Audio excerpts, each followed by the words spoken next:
Hello, thank you for joining Grow with Jovita, where I share professional development tips to help you advance your career. Today, I'm going to give you a quick update on approachability. It's definitely something you need if you want to be successful in your career, besides the fact that you work with your coworkers more than 40 hours a week. So, why wouldn't you want to have good relationships with them? It's going to make it a lot easier for you all to get stuff done, for them to advocate for you when you're not around, to make sure they're telling you important information about whether it's work related or feedback related. It just really makes the most sense for you to have good relationships, but it's also 100% necessary if you want to advance in your career, especially if you're trying to get into a management position or upper level management position where you need to lead projects or teams and you need people to follow you. You're going to have a tough time doing that if you don't build good rapport or trust. And the only way to do that is by being approachable. So let's check it out.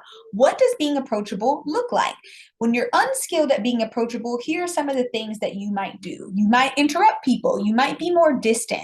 I had a boss who would walk by everybody every day and never even say good morning to people. It just really came off as like he was just uninterested in us at all, and really made him very unapproachable. And then he would always be surprised why nobody wanted to tell him anything that was important because people didn't really like talking to him. When you are approachable, you definitely come across more patient, understanding. You're a good listener. You're managing your nonverbals, which is like your tone, your facial expressions. So, those communication skills and emotional intelligence skills that I'm always telling you about, you definitely want to work on those. So, let's just make sure that you're not doing any of these unskilled activities, right? Don't interrupt people when you're talking to them. Let them finish what they're saying. Otherwise, it might come across as you're impatient, or maybe you don't believe them, you don't trust them. Maybe you think that they might think that you are a know-it-all, like you know what they're going to say. So you want to be careful of interrupting because that can have a negative perception to it. You definitely want to participate. So I know that sometimes you're like, I don't feel like chit chatting. I don't want to be in the group chat when everybody's going around and saying what they did for the weekend. I don't really want to share what I'm doing for the weekend. And I understand that you want to have boundaries to your personal life. Of course, everybody should have boundaries. You don't need to tell them everything about yourself.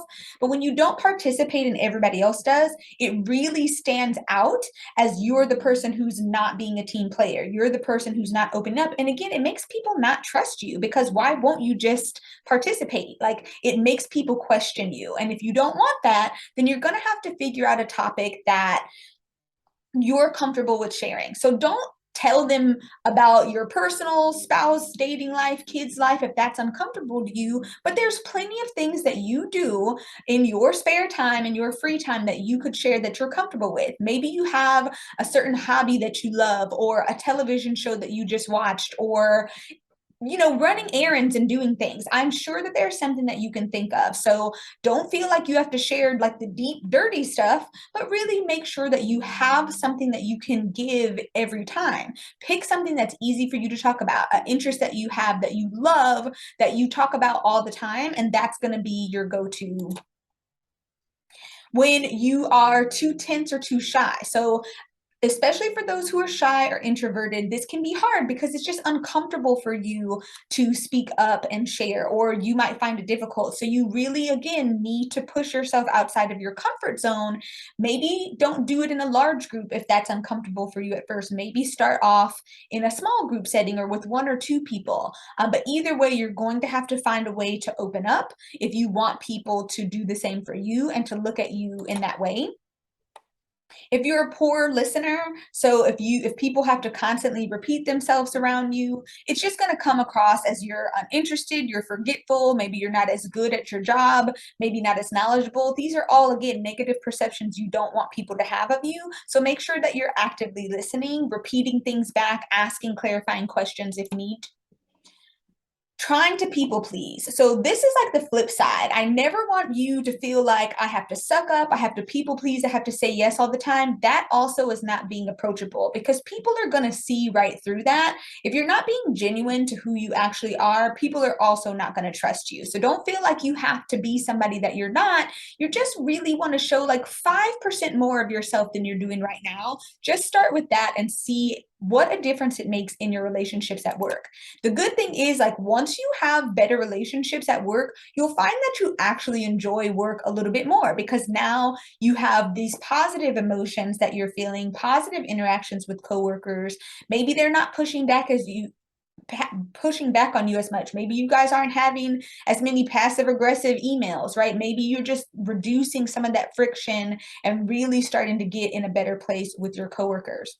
This is super important if you're new at a job as well. You want to make sure that you're building rapport when you're new at a company right away because again they don't know you, they don't know anything about you, they weren't in your interview, so they don't know, the skills or talent that you have. They're really only looking at who you are as a person. Do they enjoy working with you? Are you going to make it in the long run? Do they even want to spend time getting to know you? So you really want to be approachable. So here are 5 quick tips on what you can do to be more approachable at work.